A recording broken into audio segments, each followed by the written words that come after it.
שלום לכם, היום אנחנו נלמד אתכם איך להצליח עם בנות. האם דבר כזה קרה לכם פעם?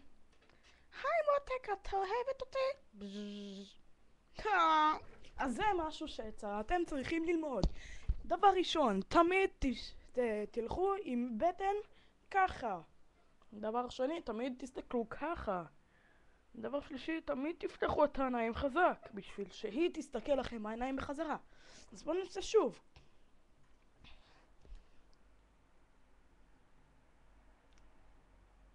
אהלן מותק. את פנויה היום? טוב, אם זה לא עוזר, אז הדבר היחידי שאנחנו צריכים זה דורדורנט שבנות יאהבו איתך. אז מה שאתם עושים זה פשוט מרססים על עצמכם.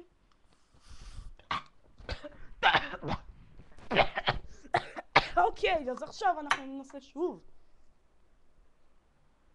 והדורדורנט הזה בעצם דורדורנט קסום שיעזור לכם. בואו ננסה שוב. הלו בייבי, היום את פנויה? אתה חמוד כל כך. אז תקנו עכשיו, גם הדבר הנפלא, זה יעלה לכם לא 1,000, לא 200 ולא 20 שקלים, אלא... כמה?